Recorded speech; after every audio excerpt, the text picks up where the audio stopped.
Salve galera do canal, tamo de volta com mais um giro de notícias, então já deixa o like e também se inscreve aí no canal, tá bom? Bem, nesse vídeo aqui vamos falar aqui de 3 notícias. A primeira notícia envolve o Dana White, entrevista pós-luta do UFC do último sábado entre o Frankie Edgar e o Pedro Munhoz. Nessa entrevista, o Dana White meio que deixou o caminho ali de alguns lutadores traçados, e a gente vai falar primeiro aqui do Petr Yan, campeão da categoria peso galo do UFC. Segundo o que o Dana White falou na entrevista pós-luta, o próximo adversário dele está definido e não será o Frankie Edgar, que venceu apertado o Pedro Munhoz, e sim será esse carinha aí, Aljamain Sterling, o jamaicano que tá vindo aí numa ótima fase aí de vitórias, inclusive bateu já o Pedrinho Munhoz recentemente na sua última luta e acabou finalizando o Cory Sandhagen. Então ele vive uma grande fase aqui, o Aljamain Sterling. Como eu comentei antes da luta do Yan com o Aldo, eu já achava que o Sterling deveria ser o desafiante lá no lugar do Aldo, então ganhando da forma que ele ganhou ali do Cory Sandhagen, ele ainda confirmou mais essa posição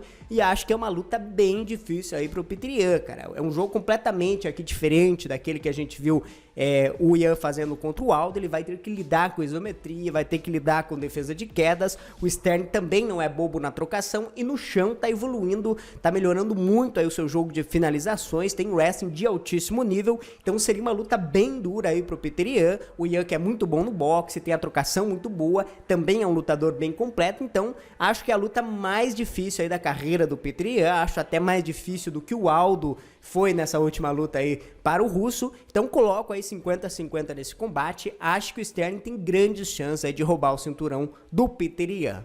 Segunda notícia, mais uma luta aí que também foi fechada agora, ainda não está oficializada, mas ela vai acontecer, segundo o presidente do UFC também nessa coletiva.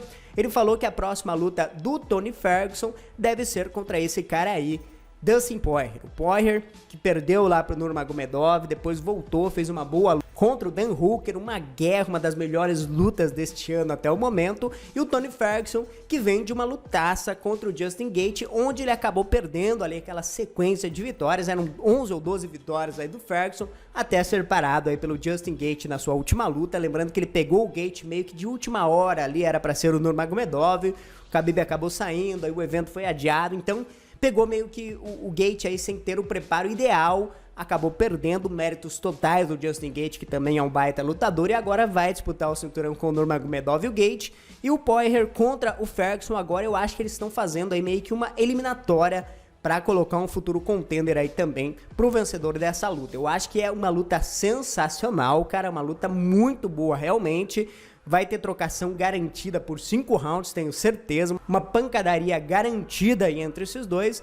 Acho que o favorito aqui pra luta, apesar de eu gostar muito do Tony Ferguson, cara, gostaria de colocá-lo aqui como favorito para esse combate, mas eu não creio que a resistência do Ferguson, apesar de você aguentar a pancada do Gaethje, não é qualquer um que aguente, mas eu acho que a resistência dele já não é a mesma, cara. Eu acho que o castigo que ele tomou aí ao longo da carreira dele, mesmo nas lutas que ele vence, ele sempre sai muito machucado, e o Poirier, na minha opinião, pode trocar a pancada franca com ele por 5 rounds, e tem um queixo que, na minha opinião, ainda não deixou ele na mão. É um queixo que ainda tá aguentando mais pancadas. O Ferguson vai tentar transformar essa luta aí numa pancadaria, mas eu vejo o Dustin Poirier aí com mais punch, por exemplo, se a gente lembrar que ele nocauteou o Justin Gaethje. Então é um cara muito bom, muito duro também. Acho que o Tony Ferguson tá bem perto aí de virar o fio. É muita guerra, é muita batalha. Toda a luta dele ele sai arrebentado, mas ele arrebenta também os oponentes, então é um baita lutador o Tony Ferguson. Pena que a gente nunca conseguiu ver ele enfrentando o Nurmagomedov e levantando o cinturão verdadeiro aí do UFC. Ele merecia muito isso aí pela carreira brilhante que ele teve. Mas contra o Poirier, cara, sou muito fã também aqui do Dustin Poirier. Eu acho o Poirier mais lutador no atual momento do que o Ferguson. O Ferguson de uns 2, 3 anos atrás, com certeza, eu colocaria ele como favorito contra o Poirier, mas no atual momento, depois da forma que foi a luta dele com o Gaethje, acho que ficou ali alguns anos da carreira do Ferguson naquela luta, e pra mim o Poirier é o favorito aí pra esse combate. Mas deixa a opinião de vocês aí embaixo, o que vocês acham? Quem leva essa? E a última notícia aqui, vamos falar um pouquinho de Paulo Borrachinha e Israel Adesanya. Vamos começar aqui pelo Paulo Borrachinha, ele que acabou dando uma entrevista lá no YouTube do canal Submission Ratio, onde ele acabou provocando novamente aí o Israel Adesanya. Vou pôr aí a declaração na tela, olha só o que ele falou. Abre aspas, só tem uma pergunta, porque o Adesanya ficou congelado quando enfrentou o Romero. Ele não é um verdadeiro campeão, nem merece o cinturão.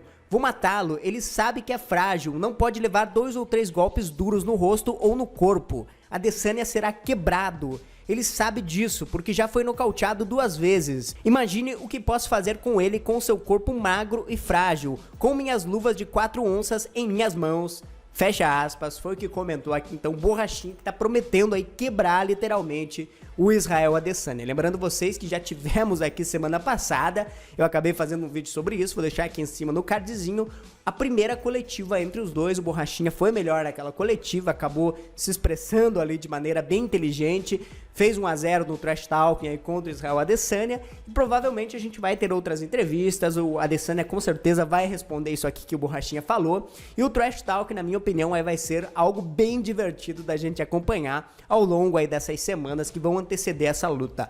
Quanto ao que o Borrachinha falou aqui, cara, uma grande arma que o Borrachinha pode com certeza explorar nessa luta são os golpes no corpo, cara. No UFC, no MMA em geral, a gente não vê tantos lutadores soltando golpes no corpo dos adversários. A gente vê low kick, a gente vê chute alto, a gente vê o boxe em geral com golpes no rosto, uma coisa que a gente vê muito no boxe tradicional, mas no MMA a gente não vê tanto assim. Então é uma arma que o Borrachinha tem, ele usa muito isso na luta lá contra o Johnny Hendricks, ele usou na luta contra o Ryan Hall, na luta contra o Romero, ele bate muito na linha de cintura. E é um ponto aí que o Adesanya realmente ele não tem musculatura ali, cara. A gente consegue ver os fios ali das costelas do Adesanya, embora ele nunca tenha se entregado numa luta quando toma golpes na linha de cintura, mas é um cara que não é tanto atingido ali pelos oponentes. Então o Borrachinha tem muita pressão aí nesse tipo de golpe e vai bater muito aí na região das costelas do Adesanya. Eu quero deixar essa pergunta aí pra vocês. Será que o Adesanya pode ser nocauteado com golpes na linha de cintura? Será que o Borrachinha vai conseguir causar dano ali nessa região do Adesanya?